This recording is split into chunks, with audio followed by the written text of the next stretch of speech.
Je porte ce fardeau sur mes épaules depuis l'hiver 2003, et chaque année qui passe, il devient plus difficile de garder le silence. Mais je n'en peux plus. Les gens doivent savoir ce que j'ai vraiment trouvé dans ces montagnes du Montana, ce que j'ai découvert sur ces créatures que la science refuse de reconnaître et ce qu'elles font des corps des personnes qui meurent dans la forêt. Je m'appelle Roberto Mendoza. J'ai travaillé pendant 23 ans comme secouriste dans le comté de Flathead et ce que je vais raconter changera à jamais votre perception de la mort, de la forêt et des êtres qui peuplent les endroits les plus reculés de ce continent. Février 2003 fut un mois brutal dans les montagnes du nord-ouest du Montana. Les températures ont chuté à des niveaux que l'on n'avait pas vus depuis des décennies. Et la neige s'accumulait si vite que les routes secondaires devenaient impraticables en l'espace de quelques heures. J'avais 41 ans à l'époque, et cela faisait près de 20 ans que j'intervenais sur des urgences dans certains des terrains les plus difficiles du pays. Je pensais avoir tout vu. Des accidents de chasse, des hypothermies, des attaques d'ours, des randonneurs perdus que nous retrouvions congelés des jours après que leurs familles avaient signalé leur disparition. Ce métier m'avait endurci d'une manière que seuls comprennent ceux qui ont dû transporter des corps sur des sentiers gelés, tandis que le vent leur lacérait le visage comme des lames de glace. Mais rien de ce que j'avais vécu ne m'avait préparé à ce que j'allais trouver en ce mois de février dans les profondeurs de la forêt nationale de Flathead. Tout a commencé par une série de disparitions qui n'avaient aucun sens.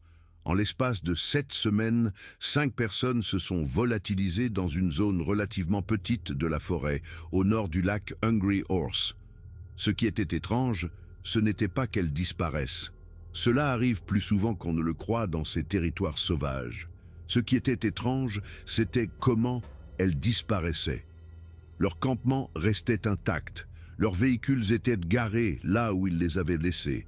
Leurs provisions, leur équipement de survie et même leurs armes dans le cas des chasseurs, tout était laissé sur place, comme s'ils s'étaient simplement levés pour s'enfoncer dans la forêt sans intention de revenir.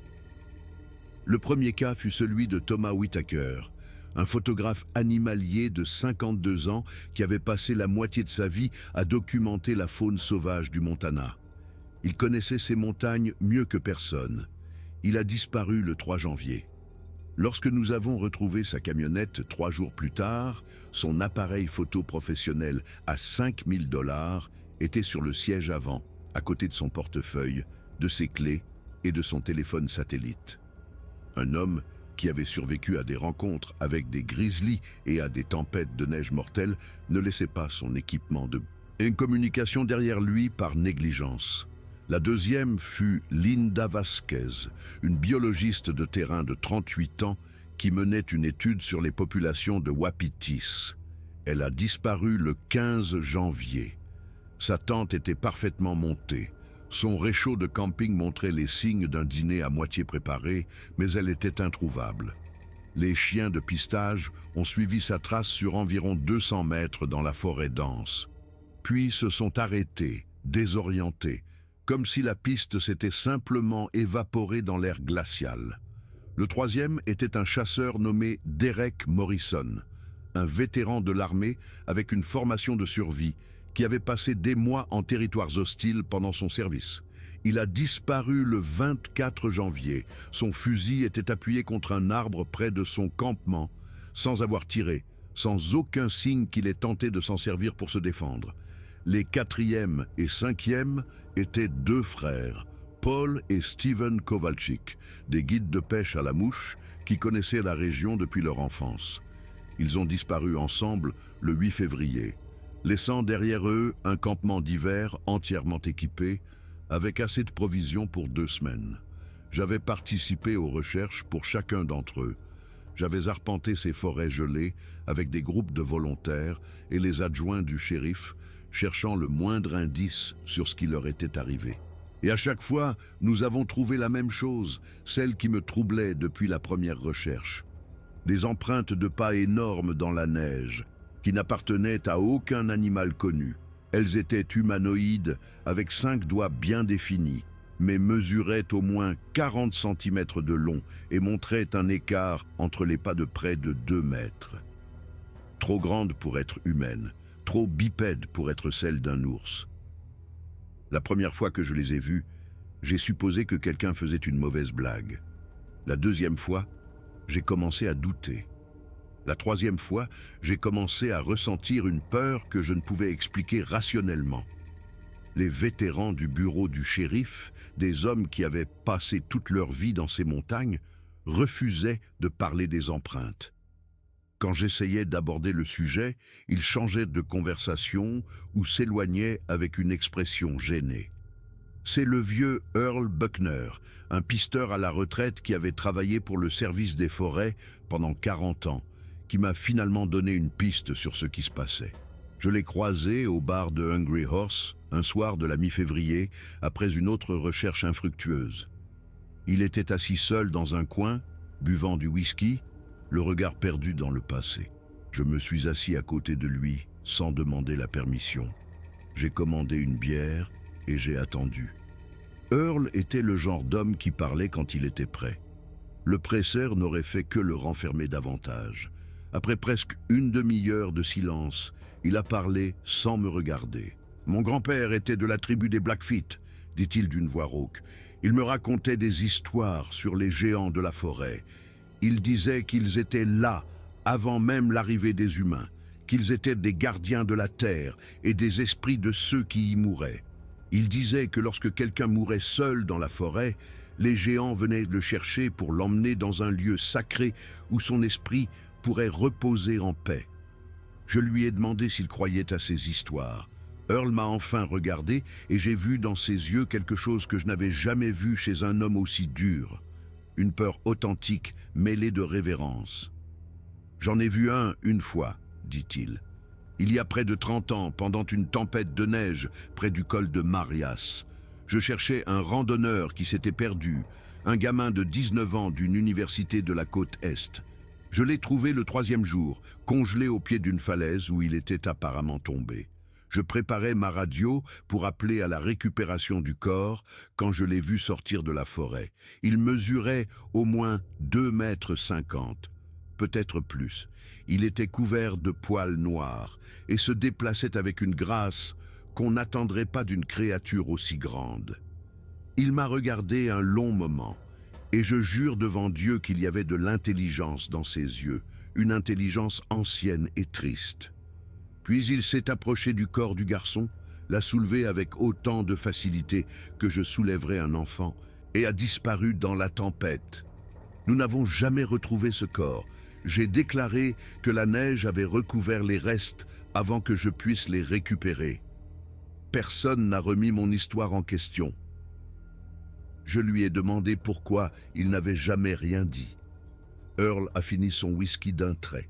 « Parce qu'il y a des choses que le monde n'est pas prêt à savoir, » répondit-il. « Et parce que certaines choses sont sacrées, même si on ne les comprend pas. » Cette conversation m'a hanté pendant des jours. Je n'arrêtais pas de penser aux empreintes que nous avions trouvées, aux disparitions inexpliquées, aux campements abandonnés avec tout l'équipement intact. Quelque chose se passait dans ces montagnes, quelque chose que les habitants connaissaient, mais dont ils refusaient de parler ouvertement.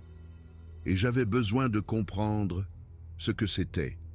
L'occasion s'est présentée le 22 février, lorsque j'ai reçu un appel du shérif Thomas McCarthy. Ils avaient trouvé d'autres empreintes, dit-il. Et cette fois, elles menaient à un endroit précis. Un chasseur local avait suivi la piste sur près d'1 kilomètre avant de perdre courage et de retourner en courant à sa camionnette. McCarthy voulait que je fasse partie de l'équipe d'enquête. Il avait besoin de quelqu'un avec une expérience médicale au cas où nous trouverions des survivants et de quelqu'un d'assez discret pour ne pas courir voir la presse avec ce qu'il pourrait voir. J'ai accepté sans hésiter. Le lendemain, j'ai retrouvé un groupe de 6 personnes à un point de rendez-vous au nord du lac. En plus du shérif McCarthy, il y avait 2 de ses adjoints, un homme nommé Frank Holbrook et une femme nommée Patricia Reyes. Il y avait aussi un pisteur du service des forêts, William Crow Dog, un homme de la nation Salish qui avait aidé à des centaines de recherches au fil des ans. Et enfin, il y avait une anthropologue de l'Université du Montana, Elena Petrova, une femme d'une 50aine d'années avec un accent slave et des yeux qui semblaient en avoir trop vu. McCarthy a expliqué la situation pendant que nous nous équipions. Les empreintes avaient été trouvées près du campement abandonné des frères Kovalchik et menaient vers une zone de la forêt que même les chasseurs locaux ne fréquentaient pas.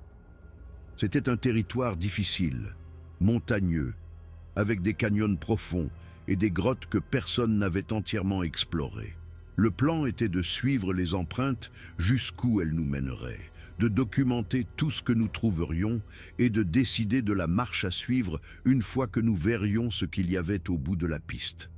La marche fut brutale. La neige atteignait près d'1 mètre de profondeur par endroits et le vent soufflait avec une férocité qui rendait difficile de garder les yeux ouverts.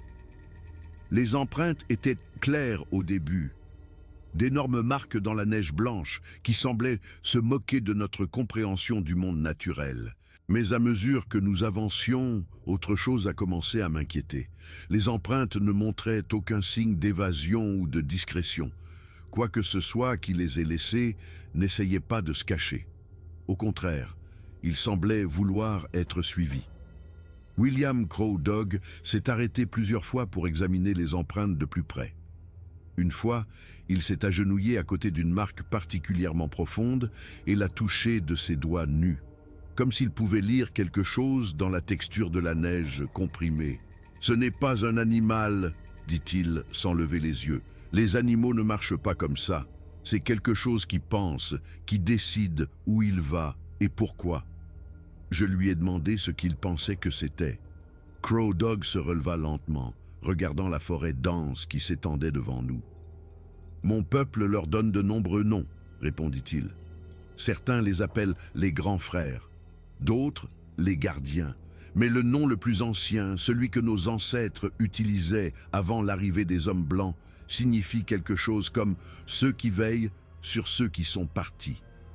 Elena Petrova s'est approchée, clairement intéressée. « Qu'est-ce que cela veut dire exactement ?» demanda-t-elle. Crow Dog la regarda avec une expression qui était moitié respect, moitié avertissement. « Cela signifie qu'il y a des choses dans cette forêt qui sont ici depuis bien plus longtemps que nous, dit-il, et qu'elles ont leur propre façon d'honorer les morts. » Nous avons continué à avancer pendant près de 2 heures de plus. Le terrain est devenu de plus en plus escarpé, et les empreintes nous ont conduits à travers des canyons étroits où les parois rocheuses s'élevaient de chaque côté comme les murs d'une cathédrale naturelle. Le soleil commençait à descendre, projetant de longues ombres sur la neige, quand nous sommes finalement arrivés à ce qui semblait être une impasse. La paroi du canyon se dressait devant nous, une face rocheuse d'au moins 30 mètres de haut, couverte de glace et de neige. Les empreintes menaient directement vers elle, puis disparaissaient. « C'est impossible », dit l'adjoint Holbrook, regardant autour de lui avec une confusion évidente. « Les empreintes s'arrêtent net. Où est-il allé ?» Ce fut Patricia Reyes qui la vit la première. Elle examinait la base de la paroi rocheuse quand elle a attiré notre attention d'un geste pressé. « Il y a une ouverture ici, dit-elle. Elle est partiellement cachée par ces stalactites de glace, mais je crois que c'est une grotte. » Nous nous sommes approchés et avons vu ce qu'elle avait découvert. C'était une fissure dans la roche d'environ 3 mètres de haut et un peu plus d'1 mètre de large, presque entièrement dissimulée par un rideau de glace qui s'était formé à partir de l'eau s'écoulant d'un point plus haut. Si vous ne l'aviez pas cherché spécifiquement, vous ne l'auriez jamais remarqué. Le shérif McCarthy a allumé sa lampe torche et l'a pointée vers l'obscurité. Le faisceau de lumière a pénétré de quelques mètres avant d'être englouti par les ombres. « Ça ne me plaît pas, » dit-il lentement. « Ça ne me plaît pas du tout. » Mais nous étions allés trop loin pour faire demi-tour. Nous le savions tous. 5 personnes étaient portées disparues, et la réponse, quelle qu'elle soit, se trouvait de l'autre côté de cette ouverture sombre. McCarthy a organisé le groupe. Il entrerait en premier, suivi par Holbrook, Puis moi, ensuite Elena Petrova, Crow Dog et Patricia Reyes fermeraient la marche. Nous devions garder un contact visuel à tout moment et au premier signe de danger, nous nous retirerions immédiatement. L'entrée de la grotte était étroite, mais après une dizaine de mètres, elle s'est élargie pour devenir un tunnel naturel où une personne pouvait se tenir debout confortablement. L'air ici était différent de celui de l'extérieur, plus chaud et humide, avec une odeur organique que je n'ai pas pu identifier tout de suite. Nos lampes torches ont révélé des parois de calcaire lisses, polies par des siècles d'eau souterraine qui avaient creusé ce passage à travers la montagne. Mais ce qui a capté notre attention, ce n'était pas la formation naturelle de la grotte, c'étaient les marques. Les murs étaient couverts de symboles gravés dans la roche, des centaines, peut-être des milliers, s'étendant aussi loin que la lumière de nos lampes le permettait. C'étaient des motifs géométriques complexes, des spirales entrelacées avec des formes qui auraient pu être des pictogrammes, des lignes ondulées semblant représenter l'eau ou le vent, des cercles concentriques qui me rappelaient les anneaux de croissance d'un arbre. Elena Petrova s'est arrêtée, sa lampe torche balayant lentement les murs, tandis que sa respiration s'accélérait d'excitation académique. « C'est incroyable », murmura-t-elle. « Ces symboles sont similaires aux pétroglyphes trouvés sur des sites funéraires amérindiens, mais il y a des différences significatives. La complexité est plus grande, les formes plus élaborées. C'est comme si quelqu'un avait pris les traditions de multiples cultures et les avait combinées en quelque chose de complètement nouveau. »« De quand pensez-vous qu'il date ?» ai-je demandé. Elena secoua lentement la tête. « Impossible à dire sans une analyse appropriée, » répondit-elle. « Mais en me basant sur l'érosion de la pierre et la patine de la surface, certains pourraient avoir des siècles, peut-être des millénaires. » Crow Dog était resté silencieux, observant les symboles avec une expression difficile à déchiffrer. Quand il a parlé, sa voix avait un ton révérencieux que je ne lui avais jamais entendu. « Ma grand-mère m'a parlé d'un endroit comme celui-ci, » dit-il. Elle l'appelait la maison des ancêtres, l'endroit où les esprits des perdus retrouvent leur chemin. Je pensais que c'était juste une légende, une histoire pour faire peur aux enfants, afin qu'ils ne s'éloignent pas trop dans la forêt.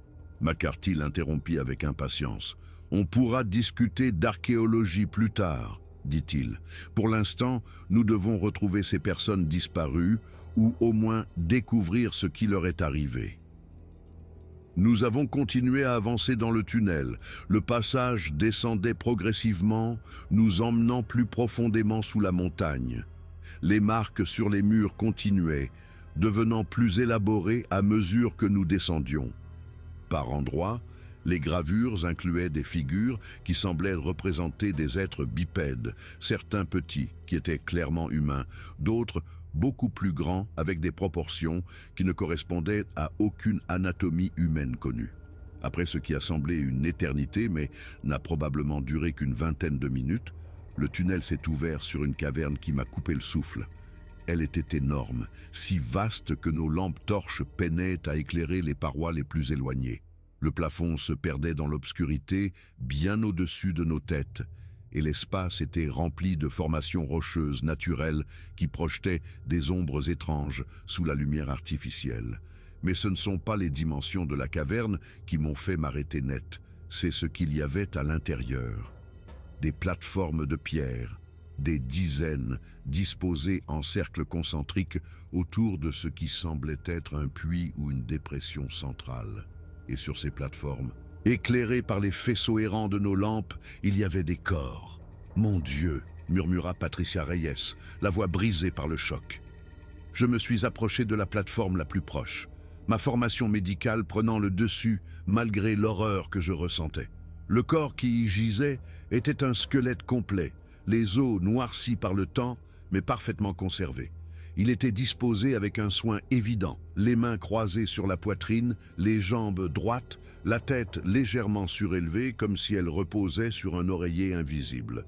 Et à côté du crâne, disposés avec précision, se trouvaient des objets personnels, une montre à gousset, un couteau de poche rouillé, ce qui semblait être les restes d'un portefeuille en cuir.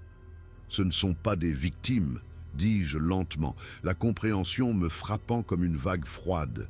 Ce sont des sépultures.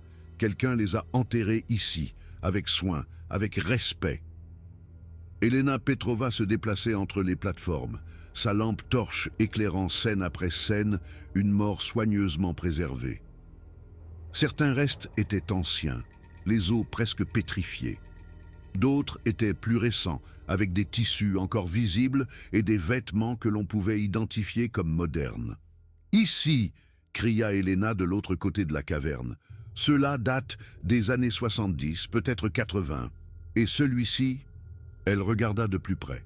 Ses vêtements sont des années 90. Il y a une montre numérique encore au poignet. Je me suis dirigé vers elle et j'ai vu ce qu'elle décrivait. Un corps partiellement momifié, préservé par l'environnement froid et sec de la grotte, vêtu de vêtements de randonnée que j'ai reconnus comme étant du style de la fin du XXe siècle. La montre à son poignet affichait encore l'heure, figée au moment de sa mort. « Qui fait ça ?» demanda le shérif McCarthy, la voix tendue. « Qui amène des corps ici depuis combien de temps? Des décennies, des siècles? Plus longtemps que ça ?» dit Crow Dog. Il désigna les plateformes les plus éloignées vers le centre de la caverne. « Regardez là-bas. Ces os sont si vieux qu'ils ne ressemblent plus à des os. C'est pratiquement de la pierre. » Je me suis déplacé vers le centre de la caverne, vers le puits qui semblait être le cœur de cet étrange cimetière. En approchant, j'ai remarqué que les plateformes devenaient plus anciennes, les restes plus détériorés, jusqu'à ce que les plus proches du centre ne contiennent guère plus que de la poussière et des fragments méconnaissables.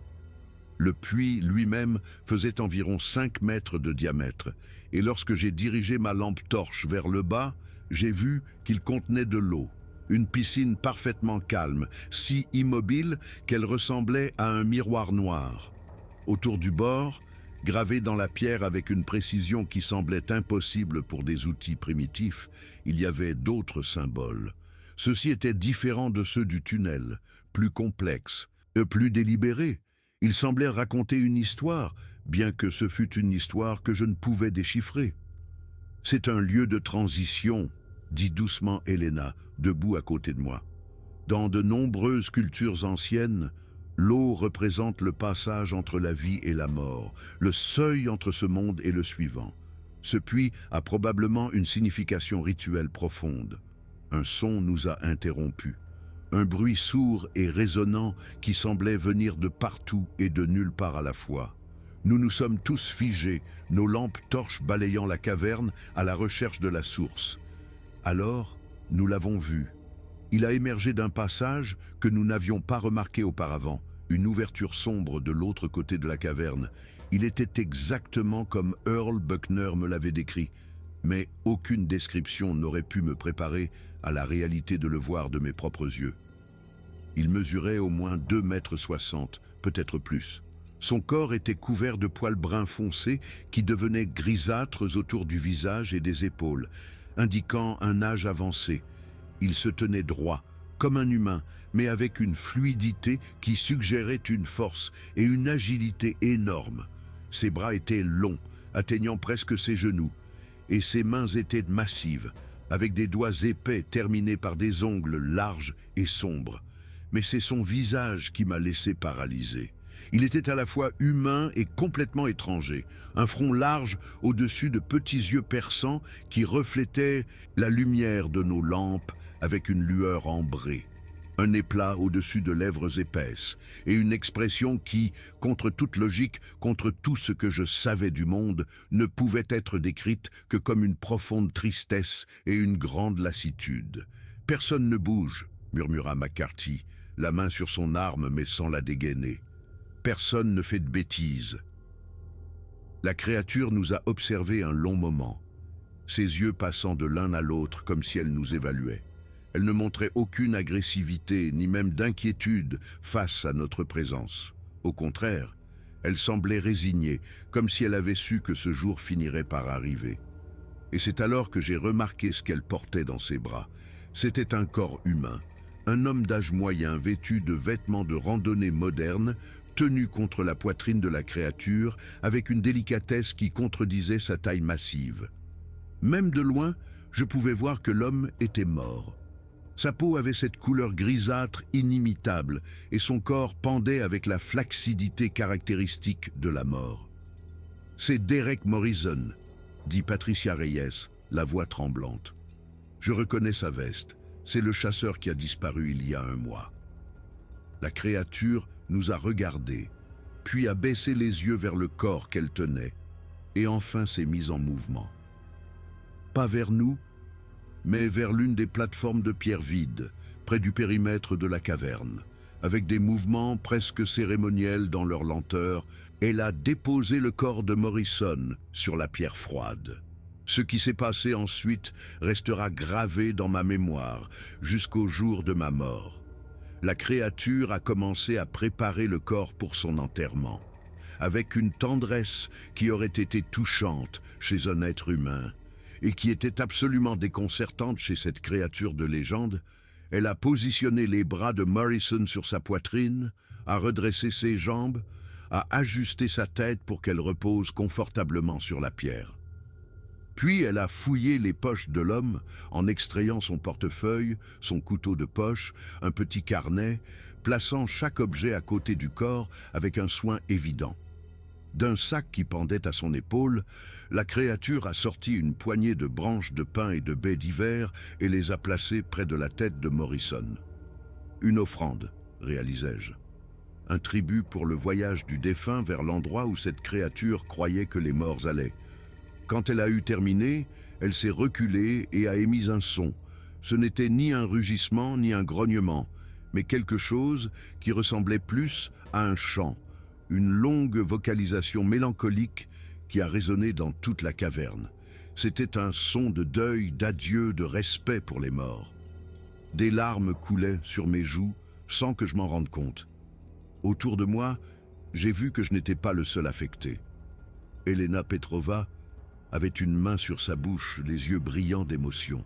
Crow Dog avait baissé la tête dans ce qui ne pouvait être qu'une posture de révérence. Même le shérif McCarthy, un homme qui avait vu le pire de ce que l'humanité pouvait offrir, semblait visiblement ému. La créature a terminé son chant et s'est tournée vers nous. Pendant un instant, elle nous a simplement observés, et j'ai eu l'étrange sentiment qu'elle nous évaluait, décidant si nous étions dignes de confiance. Puis, elle a fait quelque chose qui a tout changé. Lentement, avec des mouvements délibérés pour ne pas nous effrayer, elle a commencé à s'approcher. Elle s'est arrêtée à environ 3 mètres de nous, puis s'est agenouillée, abaissant son corps massif jusqu'à être plus ou moins à notre hauteur. Elle a tendu une de ses énormes mains vers nous, la paume tournée vers le haut, dans un geste universel dans sa signification. Paix, pas de menace, communication. Avant de pouvoir me retenir, avant de pouvoir penser à ce que je faisais, j'ai fait un pas en avant. J'ai entendu McCarthy murmurer un avertissement, mais je l'ai ignoré. Quelque chose me poussait, un besoin de comprendre, de connecter, de combler le fossé impossible entre mon monde et celui de cette créature. Je me suis arrêté devant la main tendue. Elle était énorme, chaque doigt aussi épais que mon poignet, la paume sillonnée de lignes qui me rappelaient les mains de mon grand-père après des décennies de travail manuel. Lentement, j'ai levé ma propre main et l'ai posée sur la sienne. Le contact n'a duré que quelques secondes, mais dans ce bref instant, j'ai ressenti quelque chose que je ne peux pas expliquer correctement. Ce ne fut pas une communication télépathique ou quelque chose d'aussi fantastique. C'était plus subtil que ça, plus humain. C'était la reconnaissance d'un autre esprit, d'une autre conscience, me regardant et me voyant non pas comme une menace ou une proie, mais comme un autre être pensant qui partageait ce monde. La créature a retiré sa main et s'est relevée. Puis, avec des gestes délibérés, elle a commencé à se déplacer dans la caverne, désignant différentes choses tout en nous observant pour s'assurer que nous prêtions attention. D'abord, elle a montré les plateformes avec les restes les plus anciens, puis s'est désignée elle-même, puis a fait un geste large qui englobait toute la caverne. Elle racontait une histoire, réalisai-je. Elle expliquait que cette pratique, ce cimetière, existait depuis très très longtemps. Puis elle s'est dirigée vers l'une des plateformes contenant des restes plus récents. Elle a montré le corps, puis le tunnel par lequel nous étions entrés, puis a fait un geste de quelqu'un qui marche, trébuche, tombe. « Ils sont morts dans la forêt », disait-elle, « et je les ai amenés ici. Je me suis approché de la plateforme qu'elle avait indiquée et j'ai examiné les restes. C'était un homme, à en juger par les vêtements et la structure osseuse. Ses vêtements de randonnée étaient en relativement bon état, suggérant une mort pas trop ancienne. Et près de sa main, placée avec le même soin que les autres objets, il y avait une carte d'identité plastifiée. C'était un pass du Parc national de Glacier, au nom de Robert Chen, daté de 1998. « Robert Chen », dis-je à voix haute. Je me souviens de cette affaire. Il a disparu pendant une tempête de neige. Nous n'avons jamais retrouvé le corps. La créature a hoché la tête, un geste étonnamment humain, puis s'est déplacée vers une autre plateforme, et puis une autre. À chaque fois, elle nous montrait les restes, nous indiquait comment ils étaient morts, accident, exposition au froid, maladie, et comment elle les avait trouvés et amenés dans ce lieu. J'ai alors compris, avec une clarté qui m'a frappé comme un éclair, ce dont nous étions témoins. Cette créature, cet être que la science refusait de reconnaître, avait agi comme un gardien des morts pendant d'innombrables générations. Quand des humains mouraient seuls dans la forêt, quand ils périssaient loin de toute aide, quand leur corps était laissé exposé aux éléments et aux charognards, cette créature les trouvait. Elle les ramassait avec la même tendresse qu'elle avait montrée avec Morrison. Elle les amenait ici, dans ce lieu sacré sous la montagne. Elle les enterrait avec dignité, avec respect, avec des rituels qui s'étaient développés au fil de siècles ou de millénaires d'observation et peut-être d'adaptation aux coutumes humaines.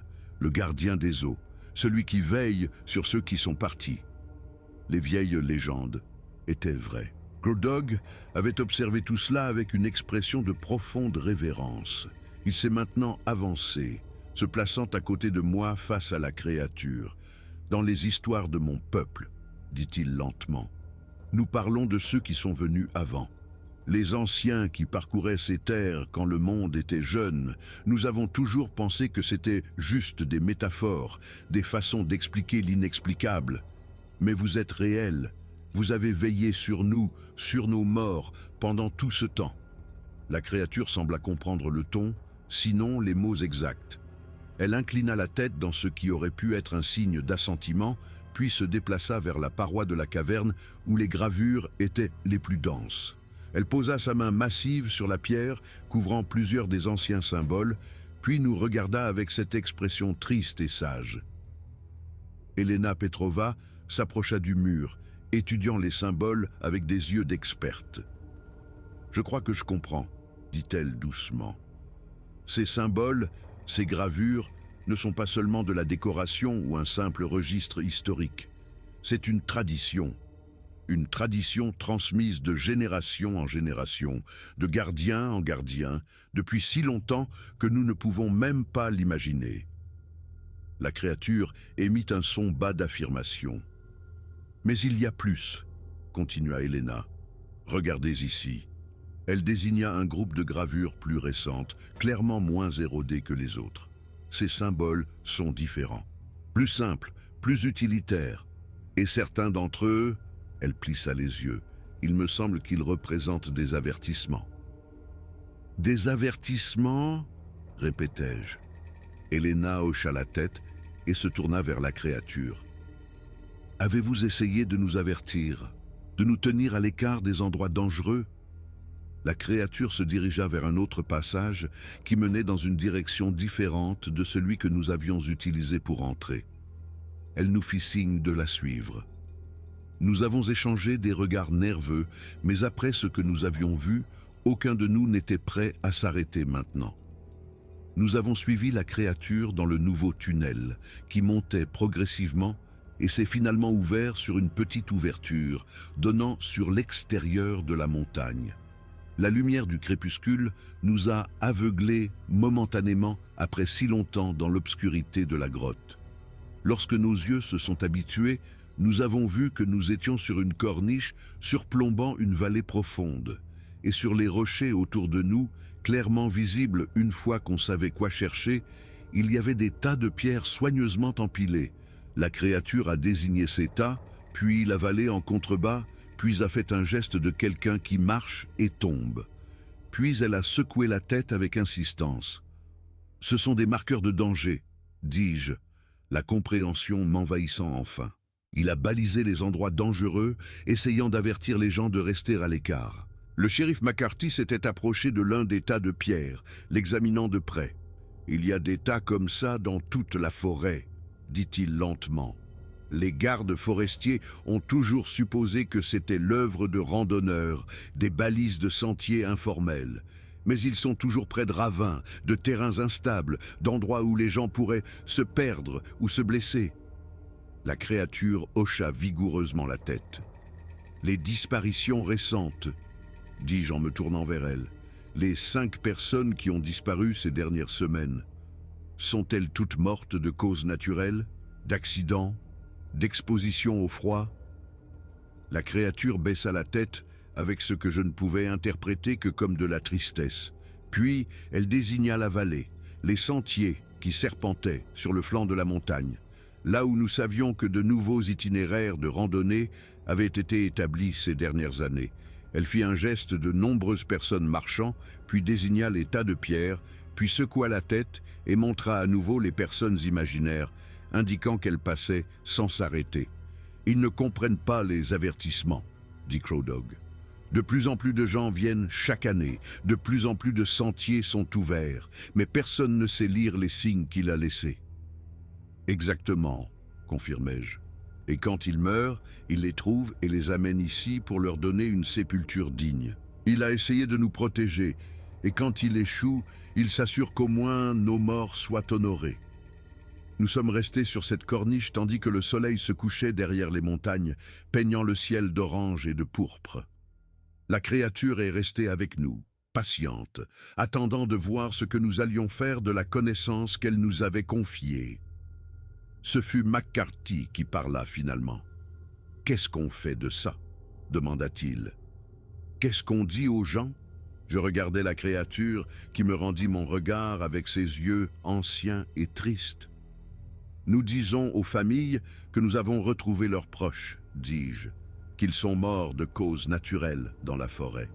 Nous pouvons identifier les restes, leur apporter une conclusion, mais l'emplacement de cette grotte, l'existence de cette créature, ça reste entre nous. »« Et les avertissements ?» demanda Helena.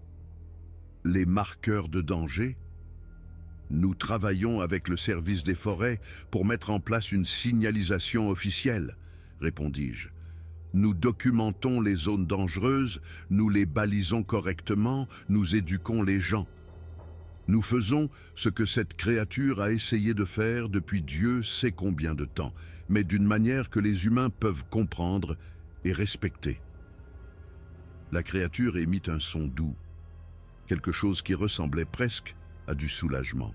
Au cours de la semaine suivante, nous avons travaillé pour tenir nos promesses. Nous sommes retournés à la grotte plusieurs fois, toujours avec la créature comme guide et gardien, identifiant les restes que nous pouvions et documentant ce que nous trouvions sans révéler l'emplacement exact.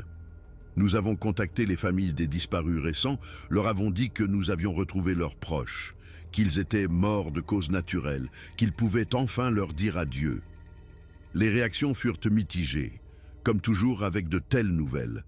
Certaines familles ont pleuré de soulagement, reconnaissantes d'avoir enfin une réponse après des semaines ou des mois d'incertitude. D'autres ont exigé des détails que nous ne pouvions pas leur donner, frustrés par notre flou sur l'endroit et la manière exacte dont nous avions trouvé les restes. Mais toutes, finalement, ont trouvé quelque chose qui ressemblait à la paix. Nous avons également travaillé avec le service des forêts pour établir de nouveaux avertissements dans les zones dangereuses. Nous avons documenté les terrains instables, les endroits sujets aux avalanches, les zones où il était facile de se perdre ou où les conditions météorologiques pouvaient changer dangereusement vite. De nouveaux panneaux ont été installés, les cartes ont été mises à jour et un programme d'éducation pour les visiteurs de la forêt a été mis en place. Les disparitions dans cette zone de la forêt nationale de Flathead ont diminué de façon spectaculaire dans les années qui ont suivi. Je ne peux pas dire avec certitude que ce fut uniquement grâce à nos efforts. C'était peut-être une combinaison de facteurs, de meilleurs panneaux, une plus grande sensibilisation, des changements dans les habitudes de randonnée. Mais j'aime à penser que nous avons rempli notre part du contrat que nous avions tacitement passé avec le gardien de la montagne. J'ai visité la grotte une dernière fois avant de quitter le Montana, quelques mois après notre découverte initiale. La créature était là, comme je savais qu'elle le serait. Maintenant, sa veille éternelle sur les morts, qu'elle avait rassemblés au fil d'innombrables années. Je lui ai apporté quelque chose. Une photographie encadrée des personnes que nous avions identifiées grâce à son aide, accompagnée de notes manuscrites de certaines des familles, reconnaissantes d'avoir enfin une conclusion.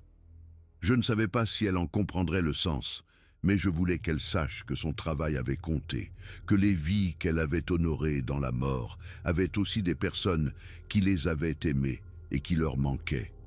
La créature a examiné la photographie un long moment, ses yeux anciens passant d'un visage à l'autre. Puis elle l'a placée soigneusement à côté du puits central, parmi les gravures les plus élaborées, comme si c'était un autre objet sacré à ajouter à sa collection de souvenirs. Quand je suis parti, la créature m'a accompagné jusqu'à l'entrée de la grotte. Nous sommes restés là ensemble, regardant la forêt enneigée qui s'étendait devant nous, l'humain et l'être que la science disait ne pas exister. « Merci », dis-je, même si je savais qu'elle ne comprenait probablement pas les mots. De prendre soin d'eux, de prendre soin de nous, même quand nous ne le méritions pas. La créature a posé une main massive sur mon épaule, avec une douceur surprenante, et a émis un son bas qui aurait pu être n'importe quoi. Un adieu, une bénédiction. La reconnaissance que, bien que nous soyons différents à presque tous les égards, nous partagions quelque chose de fondamental, le respect pour ceux qui n'étaient plus avec nous. J'ai déménagé du Montana peu de temps après, acceptant un poste dans le Colorado où les souvenirs de cette grotte ne me hanteraient pas chaque fois que je regarderais les montagnes. Mais je n'ai jamais oublié ce que j'ai vu, ce que j'ai appris, ce que j'ai découvert sur les créatures qui habitent les endroits les plus sauvages de ce continent. Plus de 20 ans ont passé depuis. Les autres qui étaient avec moi dans cette grotte ont gardé le secret, chacun à sa manière. McCarthy a pris sa retraite il y a 10 ans. Et d'après ce que j'ai entendu, il a passé ses dernières années à peindre des paysages de montagne, des paysages qui incluaient toujours une grande silhouette sombre, observant depuis la lisière des arbres. Elena Petrova a publié plusieurs articles sur les pratiques funéraires dans le nord-ouest du Pacifique, toujours avec des références vagues à des traditions qui ne pouvaient être entièrement documentées. Crow Dog est retourné dans sa réserve où, m'a-t-on dit, il est devenu un ancien respecté qui racontait des histoires sur les gardiens de la forêt aux enfants qui voulaient bien écouter. Je suis resté silencieux pendant tout ce temps, respectant l'accord tacite que nous avions conclu. Mais maintenant, alors que j'approche de la fin de ma propre vie, je sens que l'histoire doit être racontée, non pas pour exposer l'emplacement de la grotte, que je tairai jusqu'à ma mort, non pas pour que des scientifiques et des curieux envahissent ce lieu sacré avec des caméras et des équipements de mesure, mais pour que les gens sachent la vérité sur ce que Bigfoot, les Sasquatch, les gardiens de la forêt, appelez-les comme vous voulez, font réellement. Ce ne sont pas des monstres, ce ne sont pas des bêtes primitives qui chassent les humains ou volent des enfants la nuit. Ce sont des êtres anciens et intelligents qui ont développé leur propre culture, leurs propres rituels, leur propre compréhension de la mort et du respect dû aux défunts. Quand des gens meurent seuls dans la forêt, quand ils périssent loin de l'aide et du réconfort d'autres humains, ces créatures les trouvent. Elles les ramassent avec tendresse. Elles les emmènent dans des lieux sacrés qu'elles entretiennent depuis d'innombrables générations. Elles les enterrent avec plus de dignité et de respect que beaucoup d'humains n'en montrent envers leur propre mort. Elles font cela depuis bien avant que nos villes, nos routes, notre civilisation n'existent. Elles ont veillé sur les esprits perdus de la forêt pendant que nous les reléguions à la catégorie des mythes et des légendes, nous moquant de quiconque prétendait les avoir vus, niant leur existence parce qu'elles ne cadraient pas avec notre vision ordonnée du monde. Et pendant tout ce temps, elles ont aussi essayé de nous protéger, marquant les endroits dangereux avec leurs tas de pierres, tentant de nous avertir des dangers qu'elles connaissent intimement après des siècles passés à ramasser les corps de ceux qui n'ont pas prêté attention. Des gardiens silencieux, des vivants autant que des morts. La vérité que je porte depuis plus de 2 décennies est la suivante. Il y a plus de compassion, plus de sagesse, plus d'humanité chez ces créatures que beaucoup d'entre nous n'en montrent envers nos propres semblables. Elles ont consacré leur vie à une tâche que personne ne leur a demandé, prendre soin des morts d'une autre espèce, les honorer d'une manière que leurs propres familles ne pourront jamais voir ni apprécier. Si cela ne vous fait pas remettre en question tout ce que vous croyez savoir sur ce qui rend un être digne de respect, alors je ne sais pas ce qui le pourrait. Je vais bientôt mourir. Je le sais. Je le sens dans mes vieux os fatigués. Et quand ce sera le cas, j'espère que mes restes finiront dans un endroit où ils pourront reposer en paix, entourés d'amour et de respect. Mais si, pour une raison quelconque, je mourais seul dans la forêt, si je me perdais dans les montagnes et succombais au froid avant qu'on ne me trouve, je serais réconforté de savoir qu'il y a quelque chose qui attend dans l'ombre des arbres. Quelque chose qui viendrait pour moi, qui me soulèverait avec douceur, qui m'emmènerait dans un lieu où les morts sont honorés pour ce qu'ils ont été de leur vivant. Ce n'est pas la pire façon de partir. À bien des égards, c'est plus que ce que nous méritons. Voilà mon histoire. Voilà la vérité que j'ai gardée pendant tant d'années. C'est maintenant à vous de décider quoi en faire. Mais je vous demande une chose. Si jamais vous êtes dans les forêts du nord-ouest, si vous voyez des tas de pierres qui semblent déplacées ou des empreintes qui n'appartiennent à aucun animal que vous connaissez, n'ayez pas peur. Ce ne sont pas des signes de danger de la créature elle-même.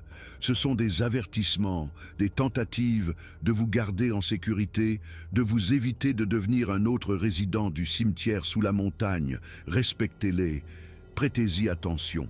Et peut-être, juste peut-être, murmurez un remerciement à la forêt quand vous les verrez, parce que quelqu'un veille sur vous, même si vous ne le saurez jamais.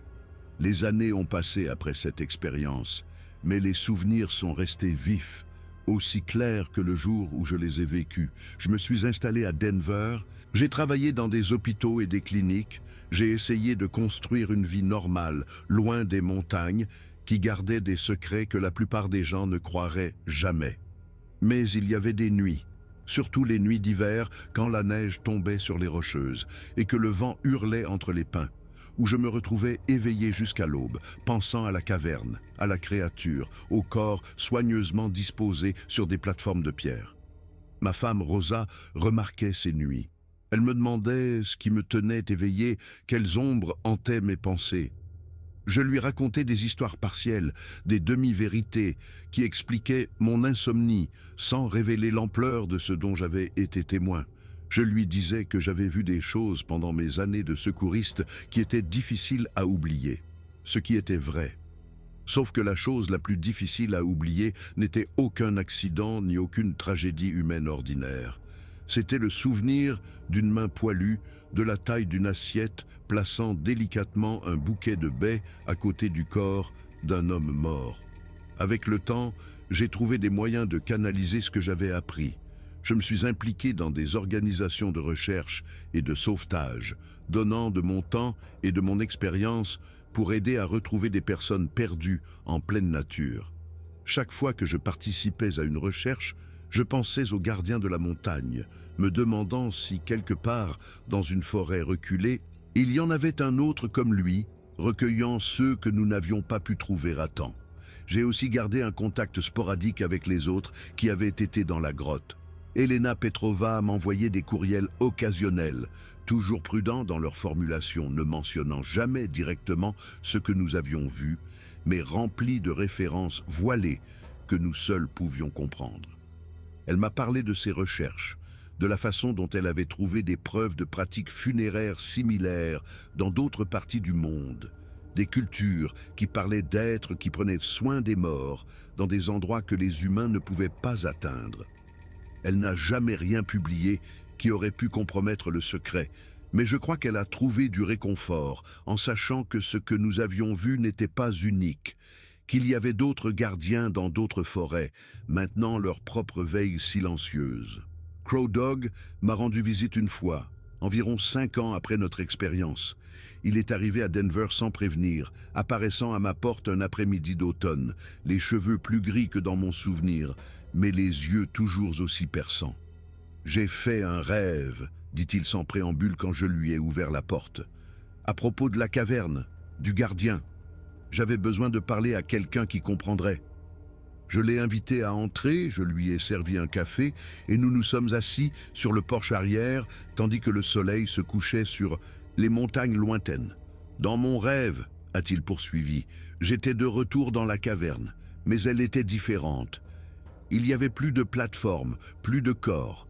Le gardien était là, mais il semblait plus vieux, plus fatigué. Et il y en avait d'autres comme lui, plus jeunes, qui apprenaient les rituels. « Tu crois que ça signifie quelque chose ?» ai-je demandé. Crow Dog haussa les épaules, le regard perdu à l'horizon. « Les rêves sont des messages, » répondit-il, « parfois du passé, parfois du futur, parfois de lieux qui existent entre les deux. Ce que j'ai vu me dit que la tradition continue, que lorsque le gardien que nous avons connu ne pourra plus continuer, il y en aura d'autres pour prendre sa place. La chaîne n'est pas rompue. » Nous sommes restés silencieux un long moment, chacun perdu dans ses propres pensées. Finalement, Crow Dog a repris la parole.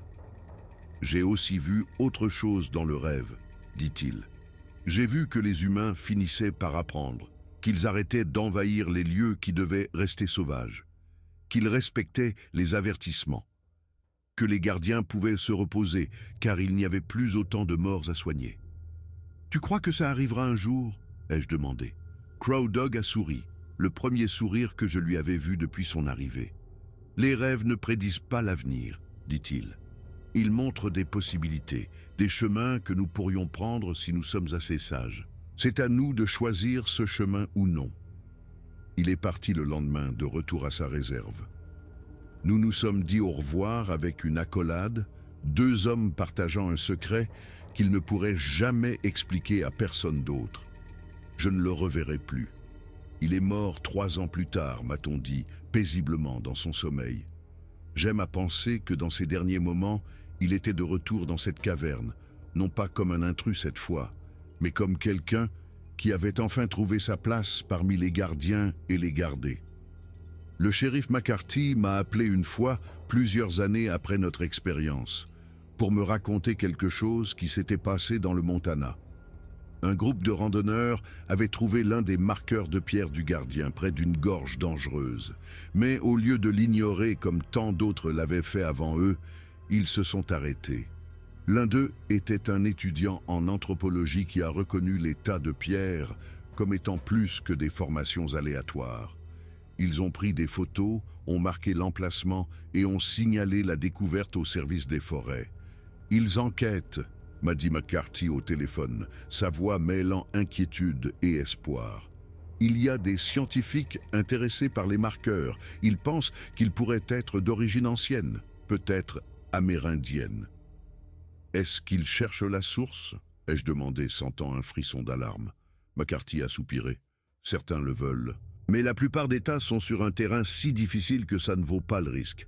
De plus, le service des forêts a déjà fermé plusieurs de ces zones pour des raisons de sécurité.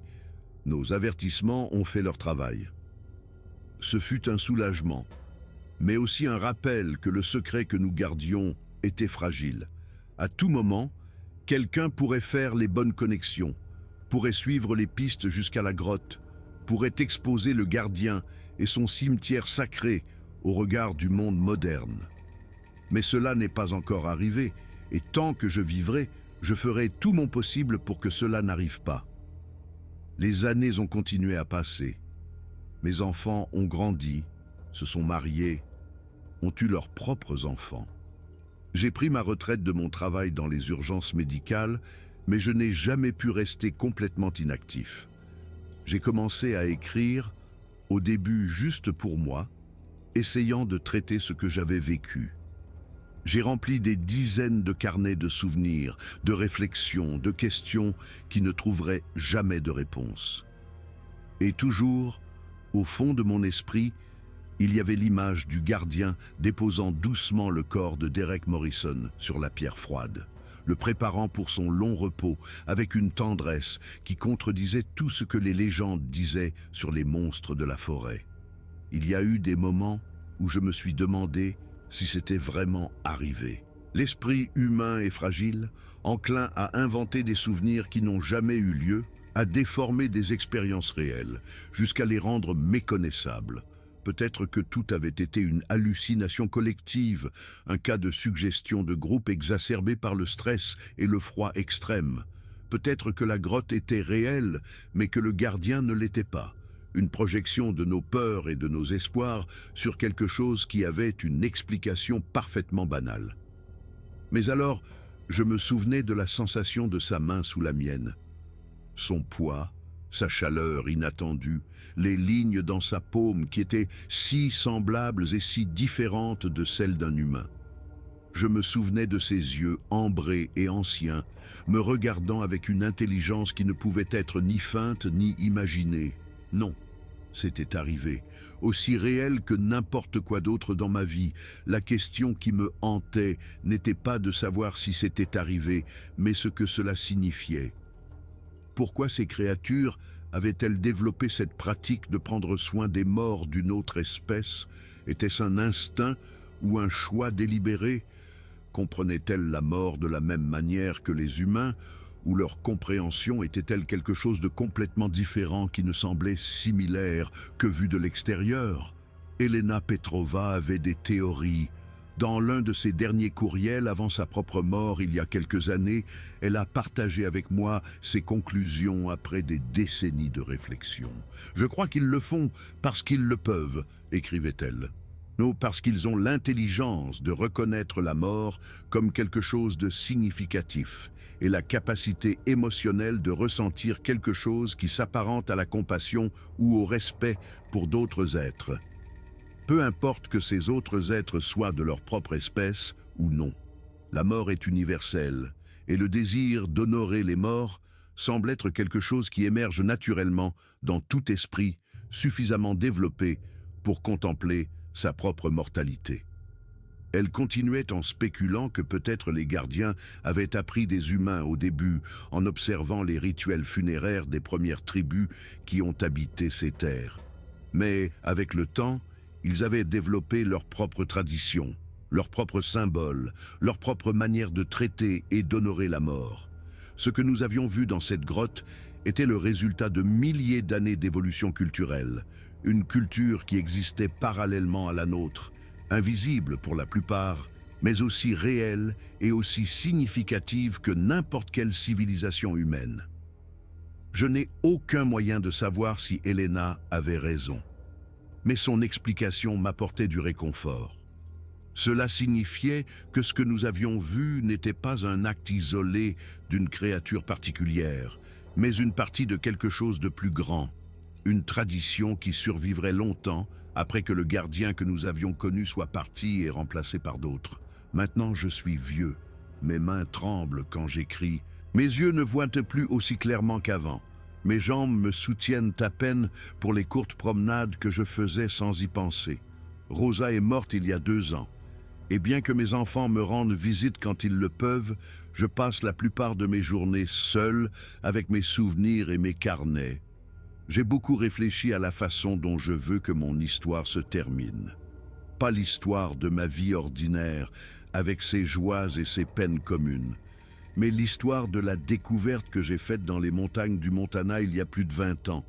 J'ai décidé de dire la vérité. Pas toute la vérité, bien sûr. Je ne révélerai jamais l'emplacement de la grotte, ni ne fournirai de détails qui pourraient permettre à quelqu'un de la trouver. Mais l'essence de ce que j'ai vu, ce que les gardiens font réellement des corps humains qu'ils trouvent dans la forêt, cela mérite d'être connu. Non pas parce que je veux la gloire ou la reconnaissance. À ce stade de ma vie, ces choses n'ont aucun sens. Je le fais parce que je crois que la vérité a une valeur intrinsèque et parce que je crois que le monde a besoin de savoir qu'il y a plus de compassion dans l'ombre que nous ne l'imaginons. Nous vivons à une époque où il est facile de perdre foi en la bonté. Les nouvelles nous bombardent de violence, de cruauté, d'indifférence à la souffrance des autres. On nous dit que le monde est un endroit dangereux, que les étrangers sont des menaces, que seuls les forts survivent. Nous avons oublié que pendant la majeure partie de l'histoire humaine, nous avons survécu non pas en étant les plus forts ou les plus cruels, mais en prenant soin les uns des autres, en construisant des communautés basées sur la confiance et le soutien mutuel.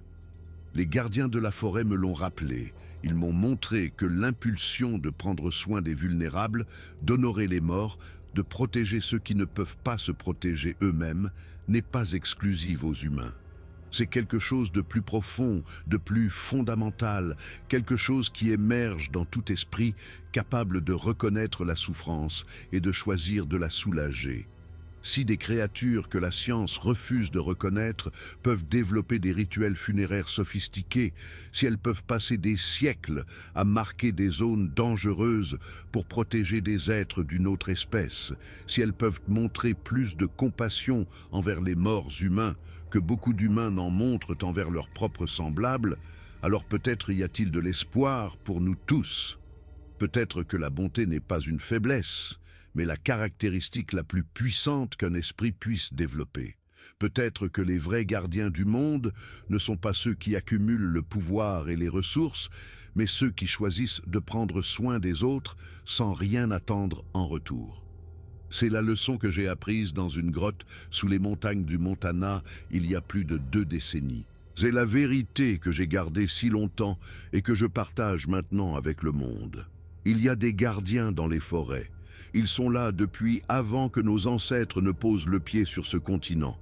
Et ils seront probablement encore là longtemps après que nous aurons disparu. Ils prennent soin de nos morts avec un dévouement qui devrait nous faire honte. Et ils essaient de protéger nos vivants depuis plus longtemps que nous ne pouvons l'imaginer. Ce ne sont pas des monstres, ce ne sont pas des bêtes. Ils sont autre chose, quelque chose que nos catégories et nos sciences ne peuvent pas saisir adéquatement. Ils sont les gardiens des os, les veilleurs de ceux qui sont partis, les protecteurs silencieux qui travaillent dans l'ombre sans demander ni reconnaissance ni gratitude. Et maintenant, alors que je me prépare à ma propre fin, je trouve du réconfort en sachant qu'ils existent. Non pas parce que j'espère qu'ils viendront pour moi quand je mourrai. Je mourrai probablement dans mon lit, entouré de machines médicales et de visages inquiets, comme la plupart des gens à notre époque moderne. Mais parce que savoir qu'ils existent me dit quelque chose d'important sur l'univers dans lequel nous vivons. C'est un univers où la bonté peut surgir dans les endroits les plus inattendus. C'est un univers où le soin des morts n'est pas exclusif à une seule espèce. C'est un univers où il y a plus de mystère et d'émerveillement que nos esprits limités ne peuvent en comprendre. Cela me suffit. Cela suffit. L'automne 2008 a apporté un événement qui m'a fait me demander si j'avais vraiment laissé derrière moi ma connexion avec les gardiens de la forêt. J'étais à la maison, parcourant le courrier du matin, quand j'ai trouvé une enveloppe sans expéditeur. À l'intérieur, il y avait une seule photo et un mot manuscrit. La photo montrait une scène qui m'a fait un arrêt cardiaque pendant une seconde. Un tas de pierres soigneusement empilées au pied d'un arbre énorme, dans une forêt que je ne reconnaissais pas, mais qui me semblait inexplicablement familière. Les pierres étaient disposées de la même manière que celles que j'avais vues dans le Montana, avec la même intentionnalité, le même but évident. Le mot disait simplement « Vous n'êtes pas seul, d'autres savent, d'autres gardent le secret ». Il n'y avait pas de signature, aucun moyen de savoir d'où cela venait, mais le message était clair. Quelque part, il y avait d'autres personnes qui avaient eu des expériences similaires à la mienne, qui avaient trouvé des preuves des gardiens et de leurs pratiques, et qui, comme moi, avaient choisi de garder le secret. Pendant les jours qui ont suivi, je n'ai pas pu m'empêcher de penser à cette photo. Combien de grottes comme celle que j'avais trouvée existaient dans les montagnes et les forêts de ce continent? Combien de personnes étaient tombées dessus au fil des ans pour ensuite garder le silence sur ce qu'elles avaient vu? Existait-il une sorte de réseau informel de gardiens du secret, des personnes unies par une expérience que personne d'autre ne croirait? Je n'ai jamais trouvé de réponse à ces questions.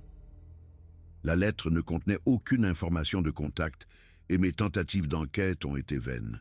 Mais d'une certaine manière, savoir que je n'étais pas le seul m'a apporté la paix. Le secret ne reposait pas uniquement sur mes épaules.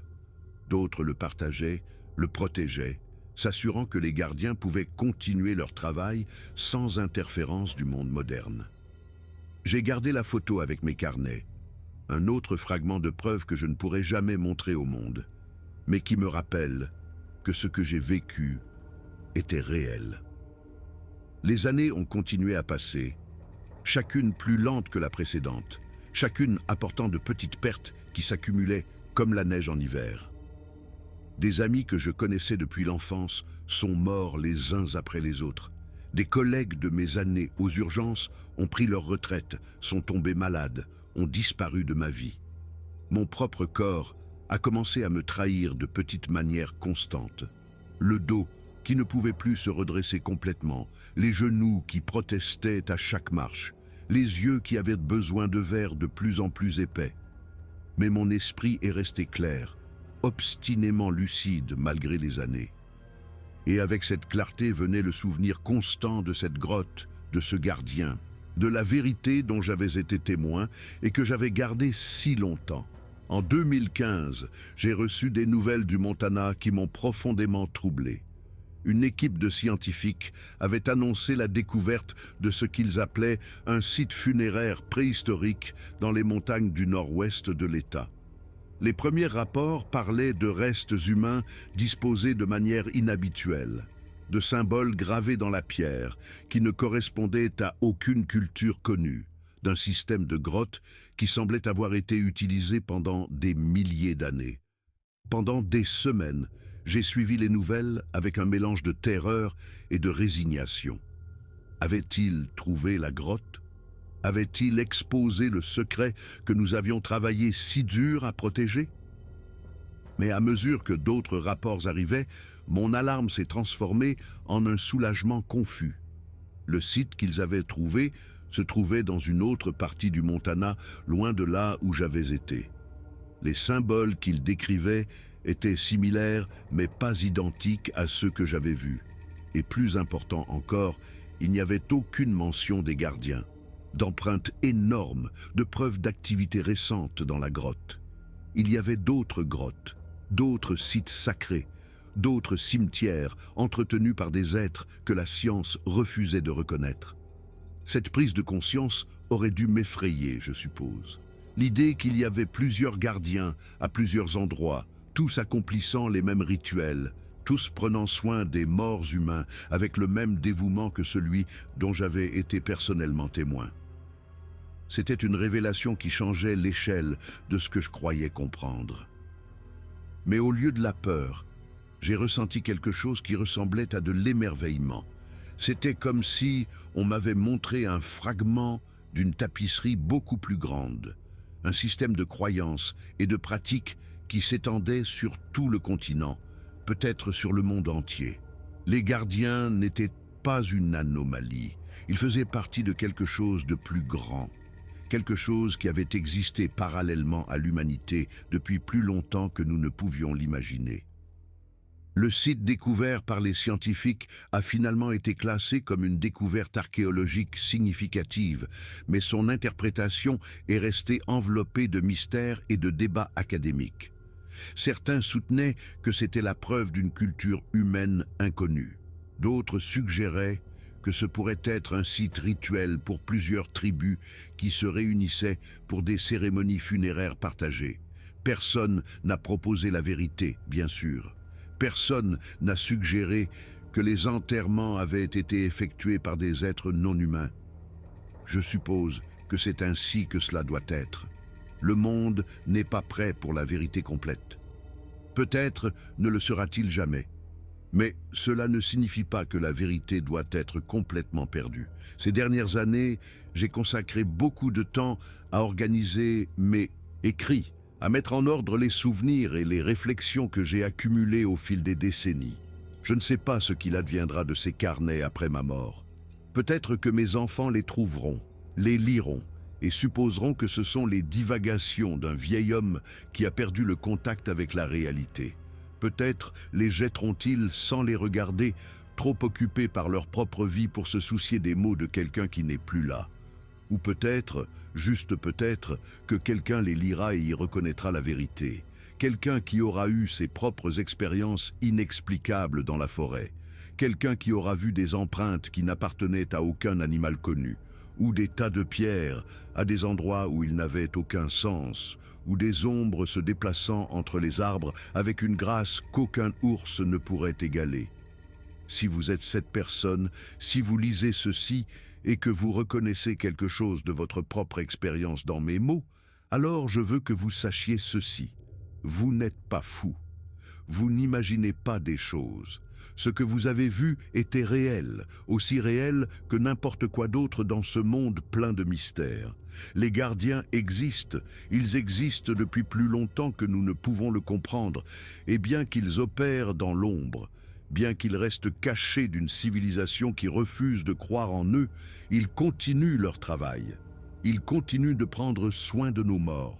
Ils continuent de marquer les endroits dangereux. Ils continuent de maintenir leurs cimetières sacrés sous les montagnes. Ce ne sont pas nos ennemis, ils ne l'ont jamais été. Ils sont les gardiens de quelque chose de précieux, le respect pour ceux qui ne sont plus avec nous. Et si jamais vous avez la chance ou la malchance de vous retrouver face à l'un d'eux, souvenez-vous de ce que je vous dis. Ne courez pas, ne criez pas, n'attaquez pas. Inclinez simplement la tête en signe de respect, comme vous le feriez devant tout être qui a consacré sa vie à prendre soin des plus vulnérables. Parce que c'est ce qu'ils sont, des soignants, des gardiens, ceux qui veillent sur ceux qui ne peuvent plus veiller sur eux-mêmes. Et dans un monde qui semble souvent avoir oublié comment prendre soin des autres, nous devons nous rappeler que cette impulsion, cette compassion, existe dans des endroits où nous n'aurions jamais pensé la chercher. Voilà mon histoire. Voilà ma vérité. Voilà le fardeau que j'ai porté pendant plus de 2 décennies et que je laisse maintenant entre vos mains. Faites-en ce que vous jugerez bon. Mais souvenez-vous, certaines vérités sont sacrées, même si nous ne les comprenons pas entièrement. Et certaines créatures méritent d'être protégées, même si le monde n'est pas prêt à les connaître. Les gardiens de la forêt ont veillé sur nous pendant des millénaires. Peut-être est-il temps que nous commencions à veiller sur eux aussi. Les dernières semaines ont été difficiles. Ma santé s'est détériorée de manière que les médecins décrivent avec des mots techniques qui signifient peu pour moi à ce stade. Je sais ce qu'ils signifient en termes réels. Il ne me reste pas beaucoup de temps. Peut-être des mois, peut-être des semaines. Le corps a ses propres échéances et il consulte rarement ses occupants avant de prendre des décisions finales. Mais il y a quelque chose que je dois ajouter à cette histoire avant qu'elle ne se termine. Quelque chose qui s'est produit il y a quelques jours à peine et qui confirme tout ce que j'ai cru pendant plus de 20 ans.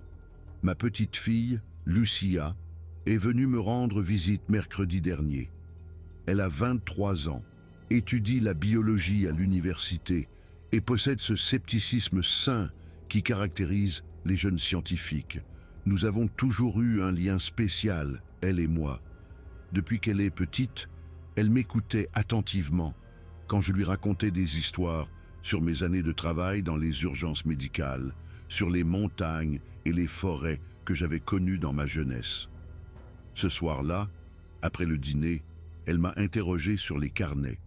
Elle les avait vus sur mon bureau, empilés proprement à côté de la photo sans expéditeur que j'avais reçue il y a des années. Elle n'avait pas essayé de les lire, respectant ma vie privée mais la curiosité brillait dans ses yeux. « Qu'est-ce que c'est, grand-père » a-t-elle demandé. « Pourquoi écris-tu autant ?» Je lui ai raconté. Pas tout, pas les détails spécifiques qui pourraient mettre en péril le secret, mais je lui ai raconté l'essentiel. Je lui ai parlé de la grotte, du gardien, des corps soigneusement enterrés sous la montagne. Je lui ai parlé des empreintes énormes dans la neige, des symboles gravés dans la pierre, de la main poilue tenant un bouquet de baies à côté d'un homme mort. Lucia m'a écouté sans m'interrompre, son expression passant de l'incrédulité initiale à quelque chose de plus complexe à mesure que mon histoire avançait. Quand j'ai terminé, elle est restée silencieuse un long moment, traitant ce qu'elle avait entendu. « Je ne sais pas si je crois tout ce que tu me racontes », a-t-elle finalement dit. « Mais je sais que toi, tu y crois, et ça me suffit. » Elle m'a pris la main, et dans ce geste, j'ai ressenti quelque chose que je n'avais pas ressenti depuis longtemps. La certitude que l'histoire continuerait après moi. Que quelqu'un s'en souviendrait, la garderait, peut-être la partagerait le moment venu. « Il y a autre chose, dis-je. Quelque chose que je dois te demander. » Je lui ai tendu les carnets. Je lui ai expliqué ce qu'ils contenaient, ce qu'ils signifiaient, la responsabilité qui les accompagnait. « Tu n'as pas à croire chaque mot, lui dis-je.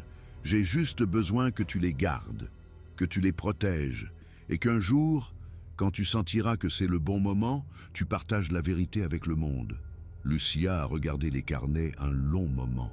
Puis elle a hoché la tête. « Je le ferai, grand-père, je te le promets. » Et j'ai su, à ce moment-là, que j'avais fait ce qu'il fallait. Le secret ne mourrait pas avec moi.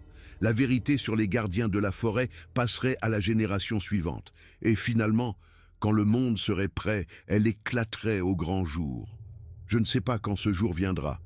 Peut-être dans des décennies, peut-être dans des siècles, peut-être jamais, si l'humanité continue de refuser de voir ce qui est juste sous ses yeux. Mais au moins, maintenant, il y a une possibilité. Et cela suffit. Je ferme ces carnets avec une paix que je ne m'attendais pas à ressentir. J'ai raconté mon histoire. J'ai partagé ma vérité.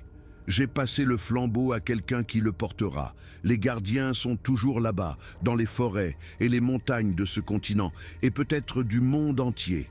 Ils continuent de prendre soin de nos morts. Ils continuent de marquer les endroits dangereux. Ils continuent de maintenir leurs traditions ancestrales dans l'ombre des arbres. Et nous, les rares qui connaissons leur existence, nous continuons de garder leurs secrets. Non pas parce qu'ils nous l'ont demandé, non pas parce que nous attendons quelque chose en retour, mais parce que certaines choses sont sacrées, et protéger ce qui est sacré est la chose la plus humaine que nous puissions faire. Merci d'avoir lu mon histoire. J'espère qu'elle vous a donné matière à réflexion, et j'espère de tout mon cœur qu'un jour le monde sera prêt à connaître la vérité sur les gardiens de la forêt. D'ici là, prenez soin de vous, respectez la nature, prêtez attention aux avertissements que vous trouverez sur votre chemin. Et si jamais vous voyez quelque chose que vous ne pouvez pas expliquer, quelque chose qui défie tout ce que vous croyez savoir sur le monde, n'ayez pas peur. Peut-être avez-vous simplement eu la chance d'être témoin de quelque chose de vraiment merveilleux. Quelque chose que le reste d'entre nous ne peut qu'imaginer. Les gardiens sont là-bas. Et ils attendent. Roberto Mendoza, novembre 2023. Denver, Colorado Post-Scriptum. Près d'un an s'est écoulé depuis que j'ai écrit les mots ci-dessus. Contre toute attente, y compris celle de mes médecins, je suis toujours là. Mon corps s'est stabilisé de manière que personne ne peut expliquer, me donnant un temps que je n'espérais pas avoir. J'ai utilisé ce temps pour réfléchir plus profondément à tout ce dont j'ai été témoin, pour ajouter des détails à mon récit qui m'avait échappé dans les versions précédentes, pour m'assurer que lorsque je partirai enfin, l'histoire sera complète. Mais il s'est également passé autre chose, quelque chose qui m'a obligé à reprendre la plume une fois de plus. Lucia m'a rendu visite il y a 3 semaines avec des nouvelles qui m'ont coupé le souffle. Elle était partie en randonnée avec des amis dans les montagnes du Colorado, dans une zone reculée près de la frontière avec le Wyoming. Il campait dans une région peu fréquentée par les touristes, profitant de la solitude et du silence de la forêt de fin d'automne. La deuxième nuit, alors que ses amis dormaient, Lucia est sortie de sa tente pour contempler les étoiles. Et c'est là qu'elle l'a vue.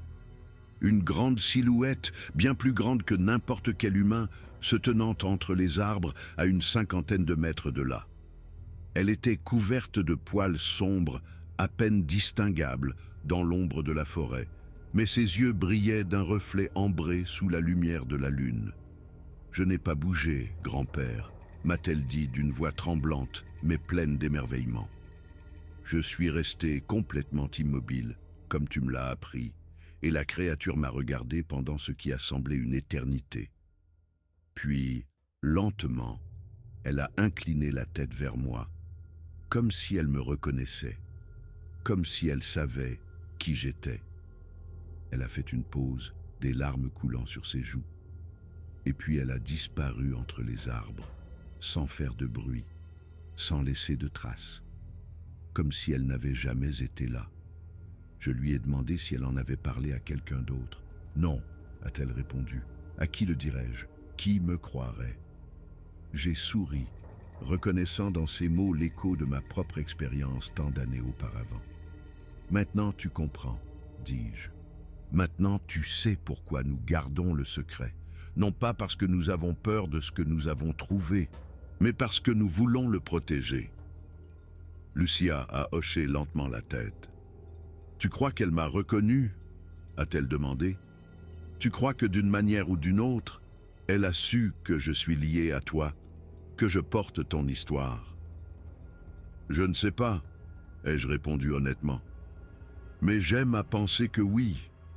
J'aime à penser que les gardiens ont leur propre façon de suivre les choses, de reconnaître ceux qui connaissent leurs secrets. » Nous sommes restés silencieux un long moment, 2 générations unies par une expérience que personne d'autre ne comprendrait. Finalement, Lucia a repris la parole. « Je vais continuer ton travail, grand-père. Pas seulement garder les carnets. Je vais documenter ce que j'ai vu, ajouter ma propre expérience à la tienne, et un jour, quand ce sera le bon moment, je partagerai tout avec le monde. » Elle m'a pris la même main qui, il y a plus de 20 ans, avait touché la paume d'une créature de légende. « Le secret continuera, dit-elle, et la vérité finira par éclater. » J'ai su à ce moment-là que j'avais accompli mon but. La chaîne ne serait pas rompue. L'histoire passerait de génération en génération, s'enrichissant de chaque nouvelle expérience, de chaque nouvelle rencontre, de chaque nouveau témoignage. Les gardiens de la forêt continueraient d'être protégés par ceux d'entre nous qui connaissaient leur existence. Et un jour, le monde serait prêt à les connaître aussi. Maintenant, je peux me reposer. Maintenant, je peux partir en paix. Merci, gardiens des forêts, pour tout ce que vous faites. Merci de prendre soin de nos morts quand nous ne le pouvons pas. Et merci de m'avoir permis de faire partie de votre histoire, ne serait-ce que pour un bref instant dans l'immensité du temps. Mon histoire se termine ici, mais la leur continue, comme elle l'a toujours fait, comme elle le fera toujours.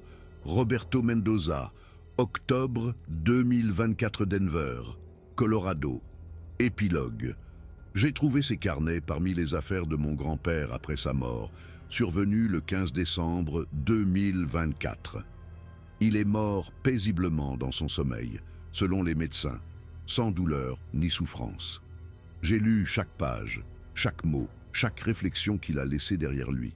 Et bien qu'une partie de moi lutte encore avec le scepticisme scientifique qu'on m'a enseigné à l'université, une autre partie, celle qui a vu ses yeux ambrés briller dans l'obscurité de la forêt, sait que tout ce qu'il a écrit est vrai. Je ne sais pas quand sera le bon moment pour partager cette histoire avec le monde. Peut-être dans des années, peut-être dans des décennies. Mon grand-père avait raison. L'humanité n'est pas prête à connaître la vérité complète sur les gardiens de la forêt. Mais ce jour viendra. Et quand il viendra, cette histoire sera prête. Pour l'instant, je garde les carnets en lieu sûr. Je les relis de temps en temps, surtout les nuits d'hiver, quand la neige tombe sur les montagnes et que le vent hurle entre les pins. Et ces nuits-là, je pense aux gardiens. Je pense aux grottes qu'ils entretiennent sous les montagnes. Je pense aux corps soigneusement enterrés sur des plateformes de pierre. Je pense aux siècles de dévouement silencieux, de compassion sans reconnaissance, de respect pour les morts que personne d'autre n'honorerait. Et je me demande si un jour j'aurai l'occasion d'en rencontrer un à nouveau, non pas pour l'exposer ou l'étudier, juste pour dire merci. Merci de veiller sur nous. Merci d'exister. Merci de nous rappeler que la bonté peut surgir dans les endroits les plus inattendus. C'est la vraie leçon de l'histoire de mon grand-père. Et c'est la leçon que j'espère partager avec le monde le moment venu. D'ici là, je garde le secret, comme il l'a fait, comme les gardiens le font depuis des millénaires. La vérité attendra, elle le fait toujours. Lucia Mendoza Torres, janvier 2025, Boulder, Colorado.